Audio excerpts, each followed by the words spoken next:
ప్రేక్షకులందరికీ నమస్కారం. ఇవాల్టి వీడియో ఏంటంటే ఆల్రెడీ మీరు తమ్మినల్లో చూశారు కదా, మానసిక ప్రశాంతత ఉండాలి, ఇంట్లో ప్రశాంతంగా ఉండాలి, ఎటువంటి ఇబ్బందులు ఉండకూడదు, కోర్టు కేసులు ఉండకూడదు, భార్యాభర్తల మధ్య తగాదాలు ఉండకూడదు, బంధు విరోధం ఉండకూడదు. ఇలా ఎవరికైనా సరే మానసికంగా ప్రశాంతంగా ఉండాలి అంటే వాయవ్య లోపం ఉండకూడదు. అసలు వాయవ్యం అంటే ఏంటి, ఎక్కడ ఉంటుంది, అసలు వాయవ్య లోపం ఉంటే ఎందుకు మనకి ఇటువంటి పరిణామాలు చోటు చేసుకుంటాయి అనే విషయానికి వస్తే, వాయవ్యం అంటే ఏంటో చూద్దామండి. ఫస్ట్ అంటే తెలిసిన వాళ్ళు అయితే పర్వాలేదు, కొంతమంది తెలియదు కదా అని చెప్పేసి చెప్తున్నాను. మనం ఎప్పుడైతే తూర్పుకి అభిముఖంగా అంటే సూర్యుడికి అభిముఖంగా మనం నుంచున్నాం అనుకోండి, అది తూర్పు అవుతుంది. ఎడం చేతి వైపు ఉన్నటువంటిది ఉత్తరం అవుతుంది, కుడి చేతి వైపు ఉన్నటువంటిది దక్షిణం అవుతుంది, మన వెనకాల సైడ్ ఉన్నటువంటిది పడమర అవుతుంది. అప్పుడు మనం ఇలా నుంచున్నప్పుడు మనకి ఈ మూల కార్నర్ ఉంటుంది చూసారు కదా, ఈ నార్త్కి పడమర కంటే ఉత్తరానికి పడమరకి మధ్యలో ఉన్నటువంటి దిక్కు ఏదైతే ఉందో ఈ దిక్కుని మనం వాయవ్యం అంటాము. అంటే ఈ మూల పేరు వాయవ్యం. ఎప్పుడైతే మనకి వాయవ్య లోపం ఏర్పడుతుందో అప్పుడు మనకి మానసికమైనటువంటి లోపాలు, అంటే మానసికంగా ప్రశాంతంగా ఉండలేము ఆ ఇంట్లో ఉన్నటువంటి వారు.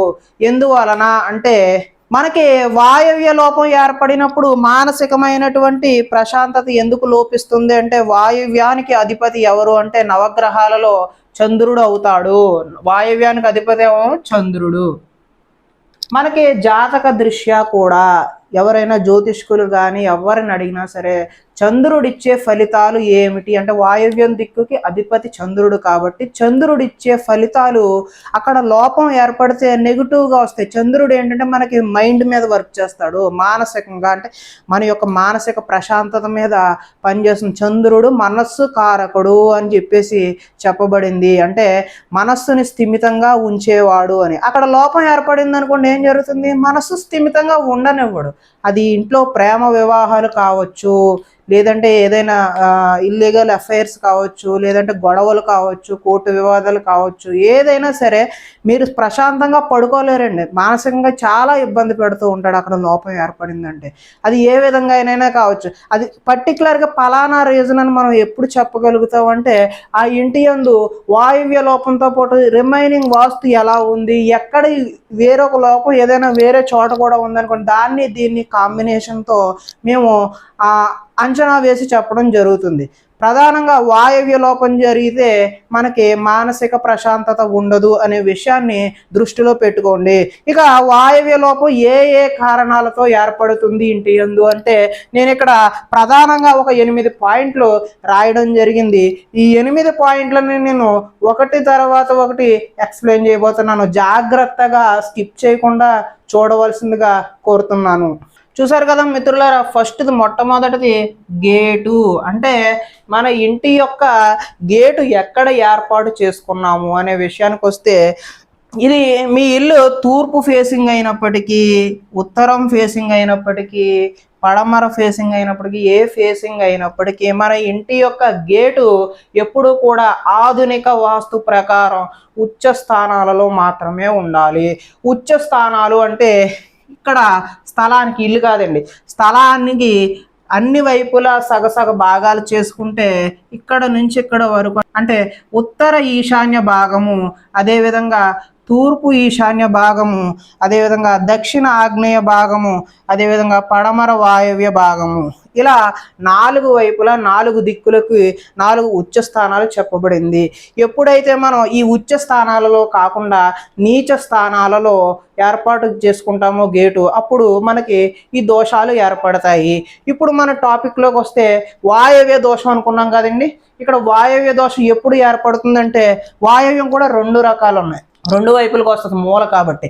ఉత్తర వాయవ్యము, అదేవిధంగా పడమర వాయవ్యం, ఇలా 2 దిక్కులకి ఉంది కాబట్టి మనకి ప్రధానంగా ఉచ్చ స్థానమే ఇక్కడ పడమర వాయవ్యం కాబట్టి ఇక్కడైతే మనకు దోషంగా ఏర్పడదు. గేటు విషయంలో గేటు ఎప్పుడైతే ఈ నీచ స్థానంలో ఏర్పాటు చేసుకుంటామో ఉత్తర వాయవ్యంలో, ఏర్పాటు చేసుకుంటామో అప్పుడు మనకి వాయవ్య దోషం ఏర్పడుతుంది. సాధారణంగా ఈ దోషం రావడానికి కారణం ఏంటంటే ఒక గేట్ ఎప్పుడూ కూడా ఉచ్చ స్థానంలోనే అందరూ ఏర్పాటు చేసుకుంటూ ఉంటారు ఉత్తర ఈశాన్యంలో.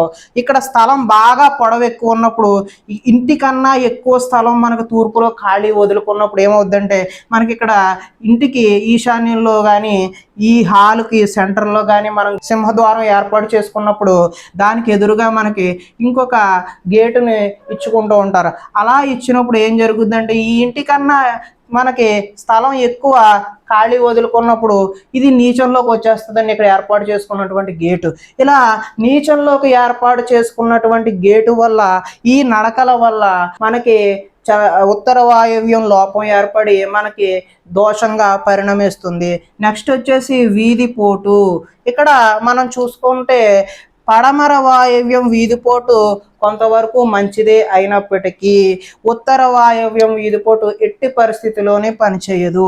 అంటే ఉత్తర వాయువ్యం అంటే ఏమనుకున్నామండి, సాధారణంగా మనకు ఉత్తర భాగాన్ని మొత్తం స్థలాన్ని ఇక్కడ ఇల్లుని కాదు చెప్తుంది. నేను ప్రతిదీ క్లియర్గా చెప్తున్నాను, సరిగ్గా అర్థం చేసుకోండి. స్థలాన్ని 9 భాగాలు చేసినప్పుడు ఇలా 9 భాగాలు చేసినప్పుడు ఈ 2 భాగాలు ఏవైతే ఉన్నాయో దీన్ని ఉత్తర వాయవ్యం అని చెప్తాము. తర్వాత 5 భాగాలు వచ్చేసి ఉత్తరంగా చెప్తాము.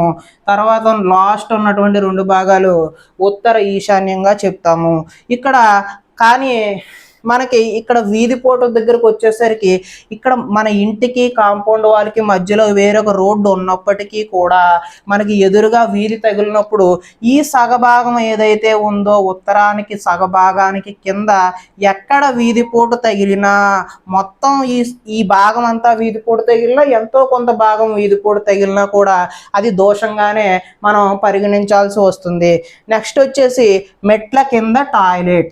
ప్రేక్షకులందరూ ప్రధానంగా గమనించాల్సినటువంటి విషయం ఏంటంటే అది ఉత్తరం ఫేసింగ్ ఇల్లు అయినా తూర్పు ఫేసింగ్ ఇల్లు అయినా సరే ఇక్కడ మనకి ఉత్తర వాయువ్యంలో మనం మెట్ల కింద కొన్నిసార్లు చాలామంది ఇలా టాయిలెట్ అనేది నిర్మించుకుంటూ ఉంటారు. ఇలాగా మెట్లు ఉన్నాయి కదండి, ఈ మెట్ల కింద మనకి టాయిలెట్ అనేటటువంటిది నిర్మించుకుంటూ ఉంటారు. ఎప్పుడైతే మనం మెట్ల కింద ఇలా ఇంటికి అతికించి టాయిలెట్ నిర్మిస్తామో అప్పుడు ఏమవుతుందంటే ఈ ఇంటికి ఉత్తర వాయువ్యం పెంపు అవుతుంది. ఈ విధమైనటువంటి ఉత్తర వాయువ్యం పెంపు దోషం కూడా మనకి వాయువ్య దోషం కిందకే పరిణమించి ముందుగా చెప్పినటువంటి మనకి నష్టాలు చేకూరే అవకాశం ఉంటుంది. ఒకవేళ తప్పనిసరి పరిస్థితుల్లో మెట్ల కింద టాయిలెట్ తీయాల్సి వస్తే ఇక్కడ ఏదైతే ఇంటి గోడ టాయిలెట్ గోడ ఉన్నదో ఈ కార్నర్లో అతుక్కోకుండా నిర్మించుకోవడం ప్రధానంగా మంచి పద్ధతిగా మనం రెమెడీగా చెప్పడం జరుగుతుంది. నెక్స్ట్ వచ్చేసి ఇంటి యొక్క సింహద్వారం లేదంటే ఉపద్వారం.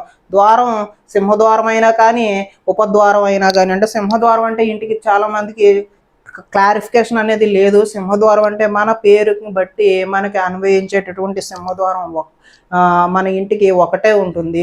అది ఎలా చూస్ చేసుకోవాలంటే సింహద్వారం ఎప్పుడు కూడా పెద్దది ఉంటుంది. రిమైనింగ్ అన్ని ద్వారాల కంటే కొంచెం పెద్దదిగా ఏర్పాటు చేసుకుంటూ ఉంటాం. కొంచెం డెకరేటివ్గా కూడా మనం ఏర్పాటు చేసుకుంటూ ఉంటాం. అది సింహద్వారం. అది సింహద్వారం అయినా సరే ఉపద్వారం అయినా సరే ఏదైనా సరే డోర్ అనుకోండి. డోరు మనకి సాధారణంగా ఉత్తర ఈశాన్యంలో ఏర్పాటు చేయడం జరుగుతుంది. లేదంటే ఈ హాల్కి సెంటర్లో ఏర్పాటు చేసుకోవడం జరుగుతూ ఉంటుంది. కొంతమంది ఏం చేస్తూ ఉంటారంటే ఈ మెట్ల కింద టాయిలెట్ ఇచ్చేసి దీనికి అటాచ్డ్ టాయిలెట్ కింద మనకి చిల్డ్రన్ బెడ్రూమ్ నుంచి ఇలా డోర్ ఇచ్చి వాడుతూ ఉంటారు. ఈ డోర్ కూడా తప్పే అవుతుంది. ఇది కూడా వాయువ్య లోపం కిందకే వస్తుంది. అదేవిధంగా ఈ చిల్డ్రన్ బెడ్రూమ్ నుంచి కూడా కొంతమంది బయటకు వెళ్ళడానికి అనుకూలంగా ఉంటుందని ఇక్కడ కూడా డోర్ ఇస్తూ ఉంటారు. అంటే ఇంటిని సగభాగం చేసినప్పుడు ఎప్పుడైనా సరే ఇలా పైవైపు అంటే వాయవ్యం వైపు ఇంటిని సగభాగం చేసినప్పుడు వాయవ్యం వైపు ఎట్టి పరిస్థితుల్లో మనం అవతల పక్కకి బయటికి వెళ్ళడానికి డోర్ అనేది ఏర్పాటు చేసుకోకూడదు. ఇలా ఏర్పాటు చేసుకున్నప్పుడు కూడా వాయవ్యపు నడకలు జరిగి మనకి మంచి ఫలితాలు అనేటటువంటి ఎట్టి పరిస్థితుల్లో రావు. కాబట్టి ఎవరు కూడా ఇలా పై చేతి వైపు ఎట్టి పరిస్థితుల్లో ద్వారం ఏర్పాటు చేసుకోవద్దు. నెక్స్ట్ వచ్చేసి మెట్లు ప్లస్ కాంపౌండ్ వాల్. అంటే కొంతమంది ఏం చేస్తూ ఉంటారంటే ఇక్కడ ప్లేస్ వదలరండి.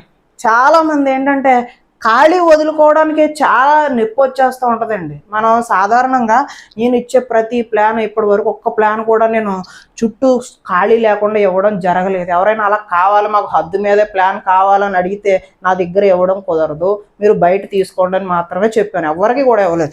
సాధారణంగా ప్రతి ఒక్కరికి కూడా చుట్టూ తిరిగే ఖాళీ ఉండాల్సిందే, పిశాచ భాగం వదలాల్సిందే. ఇంకా మన యాక్చువల్ రూల్స్లోకి వెళ్తే పిశాచ భాగం అంటే చాలా ఎక్కువ ఖాళీ వదలాల్సి వస్తుంది. ఇంకా అంత ఖాళీ వదలమంటే ఇంకా ఇంకా ఏదో ఇది అయిపోతారు. ఇప్పుడు భూముల రేట్లు పెరిగిపోయేసరికి ఒక్క అడుగు కూడా వదలడానికి ఇష్టపడట్లేదండి. కానీ మనం అలా ఖాళీ ఎప్పుడైతే వదలమో గాలి వెలుతురు సరిగ్గా రాదు, అదేవిధంగా ప్రదక్షిణ చేయడానికి అవకాశం ఉండదు. కాబట్టి ఆ ఇంట్లో దోషాలు ఏర్పడే అవకాశం ఉంటుంది. కాబట్టి మనం ఖాళీ వదులుకోవడం మంచిది. ఇక్కడ కాన్సెప్ట్లోకి వచ్చినట్లయితే మెట్లు ప్లస్ కాంపౌండ్ వాల్. ఇక్కడ ఖాళీ వదలడానికి కొంతమంది ఇష్టపడక ఈ మెట్ల తర్వాత కాంపౌండ్ వాల్కి మధ్యలో ఖాళీ అనేది రావాలండి. ఎంతో కొంత ఖాళీ రావడం మంచిది. సాధ్యమైనంత వరకు తిరగడానికి అనుకూలంగా ఖాళీ ఉంటే మరీ మంచిది. కుదరనప్పుడు అట్లీస్ట్ కాంపౌండ్ వాళ్ళు అదేవిధంగా మెట్లు కలవకుండా ఉండేందుకైనా సరే ప్రయత్నం చేయాలి. ఆ విధంగా నిర్మాణం చేసుకోవాలి. ఈ మధ్య కాలంలో ఏం చేస్తున్నారంటే ఈ మెట్లు ఈ గోడ పారు వరకు వేసేసి ఈ మెట్లు అదేవిధంగా ఈ కాంపౌండ్ వాళ్ళు కలిపేసి దాంట్లోనే ఎలివేషన్ చేసుకుని పైనుంచి కింద వరకు దింపి చేసుకుంటూ ఉన్నారు. ఇలా ఎప్పుడైతే మనం ఇంటికి ఆనుకుని మెట్లు కట్టి ఆ మెట్లకు ఆనుకుని కాంపౌండ్ వాల్ కట్టి అన్నీ కలుపుతాము, అప్పుడు ఉత్తర వాయువ్యం పెంపు కింద పరిణమించి అది కూడా మనకి చెడునే చేస్తుంది అనే విషయాన్ని గుర్తుపెట్టుకోండి. నెక్స్ట్ వచ్చేసి పూర్తి మూలకు టాయిలెట్. అంటే ఏంటంటే ఉత్తర వాయువ్యం కానీ పడమర వాయువ్యం కానీ ఇలాగా పూర్తి మూలకు వాయువ్యం మూల టాయిలెట్ పెట్టుకోమన్నాం కదా అని చెప్పేసి మీ సొంత అనుభవాలతో మీరు ఈ పుస్తక జ్ఞానంతో కావచ్చు రకరకాలుగా మీరు ఎవరైనా చెప్పినప్పుడు కానీ వినేసి ఇలా కాంపౌండ్ వాళ్ళని చేర్చి కాంపౌండ్ వాళ్ళని అతికించి ఎప్పుడైతే మనం ఇలా టాయిలెట్ని నిర్మించుకుంటామో అది డోర్ ఏ పక్కకు పెట్టినా సరే ఇలా టాయిలెట్ గోడకి ఆనించి నిర్మాణం చేస్తామో అలాంటి సందర్భంలో కూడా మనకి వాయవ్య దోషం ఏర్పడి వాయవ్య మూత కింద పరిణమించి అప్పుడు కూడా మనకి చంద్రుడిచ్చే ఫలితాలు నెగిటివ్గా వచ్చి మానసికంగా ప్రశాంతంగా ఉండలేము. నెక్స్ట్ వచ్చేసి వాయవ్యం పెంపు. అంటే అక్కడ మనకు అనుకున్నట్టే వాయువ్యం పెరగడం అండి. అంటే అది ఇల్లు అయినా కావచ్చు, మనం ఎగ్జిక్యూషన్ చేసేటప్పుడు కన్స్ట్రక్షన్ చేసేటప్పుడు 1కి 10 సార్లు మేస్త్రులు ఎవరైనా సరే చెక్ చేసుకోండి. అదేవిధంగా మీ ఇంటి యజమానులు ఎవరైనా సరే కన్స్ట్రక్షన్ నడిచేటప్పుడు మీరు చూసుకోవాల్సిన అవసరం ఎంతైనా ఉంది. ఒక 400-500 రూపాయలు పెడితే ఒక టేప్ దొరుకుతుంది, లేదంటే మీ మేస్త్రి దగ్గర కానీ బిల్డర్ దగ్గర కానీ టేప్ ఉంటుంది. ఆ టేపుతో కన్స్ట్రక్షన్ జరిగేటప్పుడు మీరు కూడా క్రాస్ చెక్ చేసుకోండి. ఎప్పుడైనా సరే మనకి ఇక్కడ నుంచి ఇక్కడ వరకు ఎంత కొలత ఉంది, ఇక్కడ నుంచి ఇక్కడ వరకు ఎంత కొలత ఉంది అని మీరు 10 సార్లు క్రాస్ చెక్ చేసుకోండి. చేసుకోలేదనుకోండి వాళ్ళు చేసే తప్పిదం వల్ల మీరు జీవితాంతం బాధలు అనుభవించాల్సి వస్తుంది. కాబట్టి మీరు ఎప్పుడైనా సరే ఈ ఇంటి యొక్క గోడ పెరిగినా సరే అంటే ఈశాన్యం తగ్గిందంటే అంటే ఇక్కడ వాయువ్యం పెరిగిందంటే ఆటోమేటిక్గా ఈశాన్యం తగ్గినట్టే, ఇక్కడ వాయువ్యం పెరిగిందంటే ఆటోమేటిక్గా ఇక్కడ నైరుతి తగ్గినట్టు. అంటే ఏ వైపు పెరిగిందన్న దానిపై డిసైడ్ అయ్యి రెండవ మూల తగ్గినట్టే అవుతుంది. ఇలా ఒకవేళ తగ్గిందనుకోండి ఇక్కడ ఈశాన్యం పెరిగింది కాబట్టి ఇబ్బంది లేదు. అదేవిధంగా ఇక్కడ నైరుతి పెరుగుతుంది అంటే ఏ దిక్కున పెరిగింది అనే దాన్ని బేస్ చేసుకుని ఇక్కడ మనకి రిజల్ట్ అనేది మారుతుంది. ఎలా అయినా సరే మనకి ఇక్కడ వాయువ్యం దిక్కు కూడా మనకి ఇక్కడ 90 డిగ్రీస్ ఉండాల్సిందే. అదేవిధంగా వాయువ్యం పెంపు అంటే స్థలం పెరుగుతూ ఉంటుందండి. ఒక్కొక్కసారి ఏంటంటే ఈశాన్యం ఇక్కడ వరకు ఉంటుంది, వాయువ్యం మాత్రం ఈశాన్యం ఎక్కడ వరకు ఉంటుందండి, వాయువ్యం మాత్రం ఏంటంటే ఇక్కడ వరకు ఉంటుంది. ఇలా ఈశాన్యం తగ్గుతా వాయువ్యం పెరుగుతూ ఉంటుందండి. అప్పుడు కూడా కొంతమంది ఏం చేస్తూ ఉంటారంటే ఈ వాయువ్యం పెరిగింది కదా అని చెప్పి కాంపౌండ్ వాళ్ళు ఇక్కడ వరకు పెట్టేసుకుంటూ ఉంటారు, గేట్ ఎక్కడ పెట్టుకుంటూ ఉంటారు. అదేవిధంగా లోపల ఒక చిన్న గోడ 3 అడుగులు కానీ 4 అడుగులు కానీ 2 అడుగులు కానీ ఇలా తగ్గించి పెట్టుకుని గేటు ఎదురుగా మాత్రం ఖాళీ వదులుకొని ఇక్కడ ఏం చేస్తారంటే మట్టి వేసేసి లేదంటే మొక్కలు వేసుకుని రకరకాల పనులన్నీ చేస్తూ ఉంటారు. ఈ గోడ వచ్చేసి 4-5 అడుగులు పెడతారు, ఈ గోడ వచ్చేసి 2 అడుగులు 3 అడుగులు పెడతారు. అది కూడా సరైనటువంటి పద్ధతి కాదు. ఈ పెరిగిన వాయువ్యం ఏదైతే ఉన్నదో బయటకు వదిలేయాలండి, అది మనం వాడుకోకూడదు, యూటిలైజ్ చేసుకోకూడదు. ఇక్కడ వరకు మీరు 4 అడుగులు పెట్టుకుంటారా, 5 అడుగులు పెట్టుకుంటారా, మన కాంపౌండ్ వాల్ పెట్టుకుని ఈ పెరిగిన వాయువు బయట పక్కనే మొక్కలు వేసుకుంటారా, వేరే దానికి వాడుకుంటారా, బయట మాత్రం చేసుకోండి, లోపలికి మాత్రం వాడుకోవద్దు. ఇక్కడ హైట్ మళ్ళీ 4 అడుగులు 5 అడుగులు చెప్పాను కదా అని చెప్పేసి ఇక్కడ హైట్ పెంచొద్దండి. ఎప్పుడు కూడా సౌత్ అంటే దక్షిణం కూడా హైట్గా ఉండాలి, పడమర కూడా హైట్గా ఉండాలి, ఉత్తరం కూడా తూర్పు కూడా కొంచెం డౌన్గా ఉండాలి, అంటే అంగుళం పెడతారా, 6 అడుగు పెడతారా డౌన్ అనేది మీ చాయిస్, మీ ఇష్టం.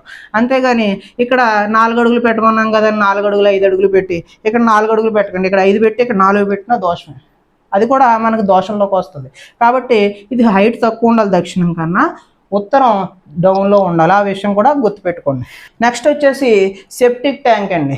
సెప్టిక్ ట్యాంక్ గురించి మాట్లాడుకోవాల్సి వస్తే ఇక్కడ ఇదివరకే మనం చెప్పుకున్నటువంటి 1 సంవత్సరం క్రితం చేసినటువంటి వీడియోలో సెప్టిక్ ట్యాంక్ ఎక్కడ వేసుకోవాలనే విషయం గురించి క్లియర్గా ఎక్స్ప్లెయిన్ చేయడం జరిగింది. ఎవరైనా మిస్ అయి ఉంటే ఐకార్డులో ఇస్తున్నాను, ఒకసారి చూడండి. సెప్టిక్ ట్యాంక్ కూడా మనకి ఇంటిని 9 భాగాలు చేయాలి, ఇక్కడ స్థలాన్ని కాదండి, ఇంటిని 9 భాగాలు చేసి ఈ విధంగా ఇక్కడ 3-4 స్థానాల్లో సెప్టిక్ ట్యాంకు వేసుకోవాల్సి వస్తుంది. ఇలా కాకుండా స్థలాన్ని 9 భాగాలు చేసి కొంతమంది 3-4 స్థానాలు అని చెప్పి ఇంటి పారులో పడే విధంగా, లేదంటే ఇంటి మూలను పడే విధంగా, లేదంటే ఇక్కడ మూలలో 1వ స్థానంలో కానీ, లేదంటే ఇక్కడ కుబేర స్థానం 5వ స్థానంలో కానీ వేసుకోవడం జరుగుతూ ఉంది. ఇలా చేసుకోవడం వల్ల దోషాలు ఏర్పడతాయి. కాబట్టి ఎట్టి పరిస్థితుల్లో సెప్టిక్ ట్యాంక్ కూడా ఇంటిని 9 భాగాలు చేసి 3-4 స్థానాల్లో మాత్రమే వేయండి. ఇక్కడ నేను సెప్టిక్ ట్యాంకు అని చెప్తున్నాను, నుయ్యి కాదు. ఇక్కడ సెప్టిక్ ట్యాంక్ వేరు, నుయ్యి వేరు. సెప్టిక్ ట్యాంక్ అంటే డీప్ తక్కువ ఉంటుంది, ఒక 5 అడుగులు పెడతాము, 8 అడుగులు పెడతాము, డీప్ తక్కువ పెట్టి మనం ఒక ట్యాంక్ని 2-3 పార్టీషన్లు రూపొందించుకుని దీని నుంచి వాటర్ మళ్ళీ బయటకు వెళ్ళే విధంగా పెట్టుకుంటూ ఉంటాం. కొన్ని ఏరియాల్లో కుదరని వాళ్ళు ఇక్కడ నూతులు తీసుకుంటుంటారండి. నూతులు అంటే మనకి రింగులు వేసుకుంటాం కదండి, రింగులు వేసుకుని నుయ్యి మాదిరి తీసుకుని అది నిండిన తర్వాత సెప్టిక్ ట్యాంక్ తోడే వాళ్ళని పిలిపించుకుని తోడిపించుకుంటూ ఉంటాం. ఇక్కడ ఎప్పుడైతే మనం నుయ్యి తీయాల్సిన అవసరం వస్తుందో అలాంటప్పుడు ఏమవుతుందంటే మనకి వాయవ్యంలో గుంత ఏర్పడుతుంది, ఈశాన్యంలో గుంత లేదనుకోండి అప్పుడు కూడా మనకి దోషంగా ఏర్పడుతుంది. మనకు సెప్టిక్ ట్యాంక్ కానీ నుయ్యి కానీ వాయవ్యంలో తీసుకున్నా, ఆగ్నేయంలో తీసుకున్నా మనకి ఈశాన్యంలో ఖచ్చితంగా సంపు కానీ లేదంటే దానికన్నా లోతుగా మనకి నుయ్యి కానీ తీసుకోవాల్సిన అవసరం ఎంతైనా ఉంది. లేదంటే బోర్ అయినా సరే ఖచ్చితంగా మనం తీసుకోవాల్సిన అవసరం ఉంది. మన ఇంటి యందు బోరు కానీ నుయ్యి కానీ సంపు కానీ లేనప్పుడు సెప్టిక్ ట్యాంక్ కానీ దానికి సంబంధించిన గోతులు కానీ వాయువ్యంలో కానీ ఆగ్నేయంలో కానీ తీసుకోవడం మంచిది కాదు. ఇక్కడ మనం ఈ వీడియోకి సంబంధించినంత వరకు ఇక్కడ సెప్టిక్ ట్యాంకు ఎప్పుడైతే తీస్తామో కరెక్ట్ ప్లేస్లో తీస్తే ఓకే, లేదనుకోండి అప్పుడు మనకి చెడు ఫలితాలు వచ్చే అవకాశం ఉంటుంది. ఇంకొన్నిసార్లు ఏం జరుగుతుందంటే మెట్ల కింద సెప్టిక్ ట్యాంక్ తీస్తూ ఉంటారు. మెట్ల కింద టాయిలెట్టే యాక్సెప్టబుల్ కాదు, యాక్చువల్గా కుదరని పక్షంలో ఏ విధంగా చేయాలి అనే విషయాన్ని కూడా నేను ఎక్స్ప్లెయిన్ చేశాను. అదేవిధంగా కొన్నిసార్లు కుదరదండి, స్థలాలు బాగా చిన్నగా ఉన్నప్పుడు కుదరనప్పుడు సెప్టిక్ ట్యాంక్ మెట్ల కిందే తీయాల్సిన అవసరం వస్తూ ఉంటుంది. అలాంటప్పుడు కూడా మన సరైన పొజిషన్ని చూస్ చేసుకోకపోతే అలాంటప్పుడు కూడా వాయవ్య దోషం ఏర్పడుతుంది. సరైన పొజిషన్ని వాస్తు కన్సల్టెంట్ని సంప్రదించి మాత్రమే మెట్ల కింద సెప్టిక్ ట్యాంక్ సరిగ్గా మార్క్ చేసుకుని మాత్రమే తీసుకోవాల్సిందిగా చెప్తున్నాను. ఇలా నేను 8 పాయింట్ల గురించి మీకు వాయువ్య దోషం గురించి ఎక్స్ప్లెయిన్ చేయడం జరిగింది. ఆల్మోస్ట్ అన్ని టాపిక్స్ కవర్ చేశానని అనుకుంటున్నాను. ఒకవేళ నేను ఏదైనా మిస్ చేశాను అని అనుకుంటే దాన్ని కామెంట్ రూపంలో తెలియజేస్తే దానికి ప్రత్యేకంగా వేరే వీడియో చేయడం కానీ షార్ట్ వీడియో చేయడం కానీ ట్రై చేస్తానని తెలియజేస్తున్నాను. అదేవిధంగా మన ఛానల్ని ఎవరైనా సరే మొట్టమొదటిసారిగా చూస్తూ ఉంటే కంటెంట్ నచ్చినట్లయితే మాత్రం సబ్స్క్రైబ్ చేసుకోండి. మీ మిత్రులకి, శ్రేయోభిలాషులకి, బంధువులకి కూడా షేర్ చేయండి. అదేవిధంగా ఎవరికైనా ప్లాన్స్ కావాల్సిన, విజిట్స్ కావాల్సిన, కరెక్షన్స్ కావాల్సిన, లేదంటే వేరే ఏదైనా ప్రాబ్లమ్స్కి సంబంధించి రెమెడీస్ కావాల్సిన మీరు మా ఆఫీస్ నంబర్కి కాల్ చేసి అపాయింట్మెంట్ తీసుకోవచ్చు. మీకు ఏదైనా సరే డౌట్స్ క్లారిఫై చేయడం జరుగుతుందని తెలియజేస్తూ నేను మీ అశోక్ రెడ్డి వాస్తు కన్సల్టెంట్. ధన్యవాదాలు.